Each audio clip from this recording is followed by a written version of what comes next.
जब भी ऊपर वाले से मांगो तो अपने माता पिता की लंबी उम्र मांगना, क्योंकि उनसे ज्यादा प्यार इस दुनिया में कोई और आपको कर नहीं सकता।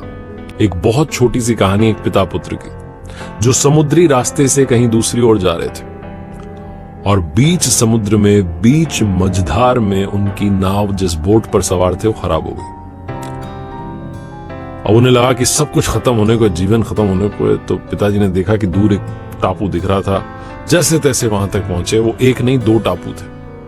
किनारे पर उतरे और पिताजी ने कहा, देखो बेटा, अब तो जीवन समाप्त होता हुआ दिख रहा है, कुछ और ऑप्शन नजर नहीं आ रहा, कोई विकल्प नहीं है, यहाँ से जान बचाने के लिए एक ही काम बचा है। बेटे ने पूछा, क्या? पिताजी ने कहा, बस एक ही काम बचा है, ऊपर वाले की प्रार्थना करते हैं। एक टापू पर मैं जा रहा हूं, दूसरे पर तुम चले जाओ। ध्यान लगाओ और प्रभु से कहो कि हमें बचाएं, जो मांगना है मांग लो, कुछ ना कुछ तो होगा ही।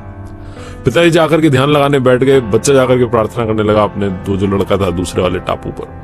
और उस लड़के ने कहा कि ये तो बड़ा वीरान सा है। ध्यान में उसने कहा कि यहाँ तो बड़ा वीरान सा है, पेड़ भी नहीं है, फल खाने भूख लग रही है। जब उसने आंखें खोली तो वहां पेड़ ही पेड़ दिखाई दिए और फल बड़े बड़े लगे हुए थे। लड़का दौड़ के गया, जाकर के फल तोड़ लाया, खाने लगा। फिर से ध्यान में बैठ गया और कहने लगा कि चलो फल तो खा लिए, ये जगह बहुत सुंदर है, कुछ ऐसा हो जाए कि यहीं परिवार बसा लो, एक झोपड़ी मिल जाए, यहीं पर मेरा परिवार बस जाए, क्या ऐसा हो सकता है? उसने ध्यान में ऐसा बोला और जब आंखें खोली तो सामने एक झोपड़ी उसे दिखाई दी।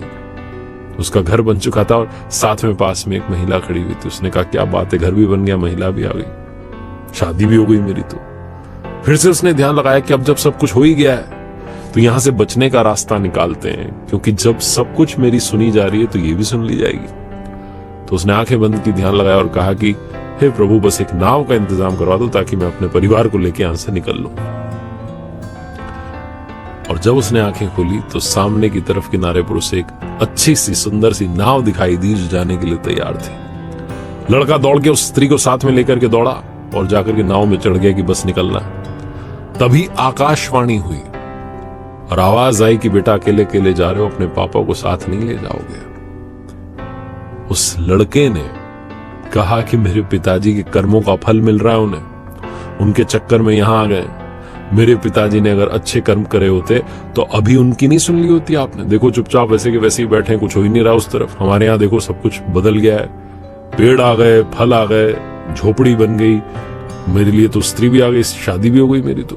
सब आपने सुन ली, मेरे पिताजी की तो सुन ही नहीं रहे हो। उन्हें उनके कर्मों का फल मिल रहा है, मिलने दो, हम यहां से निकलेंगे, उन्हें भुगतने दो।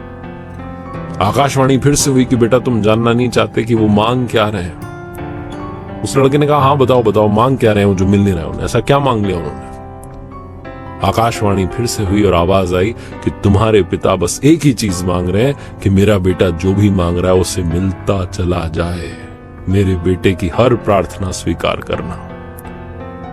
लड़की की आंख में आंसू आ गए। उसे अपनी गलती रियलाइज हुई। लेकिन हम में से कईयों को गलती रियलाइज नहीं होती। हमें लगता है कि माता पिता तो हमारे साथ हैं, ठीक है ना, चल ही रहा है, हम फॉर ग्रांटेड ले लेते हैं। हमें लगता है कि ठीक है, कोई बड़ी बात नहीं। हम भूल जाते हैं कि इस दुनिया में सबसे ज्यादा मोहब्बत, सबसे ज्यादा प्यार हमें हमारे माता पिता ही करते हैं। दुनिया का हर शख्स ये चाहता है कि आप आगे बढ़ें, लेकिन एक कदम उसका आपसे आगे हो, वो आपसे थोड़ा सा आगे निकला हो, वो थोड़ा सा और उन्नति कर ले। लेकिन सिर्फ माता पिता ऐसा चाहते हैं कि आप उनसे भी ज्यादा प्रोग्रेस करें, उनसे भी ज्यादा नाम कमाएं, शोहरत कमाएं, पैसा कमाएं, खुशियां लाएं।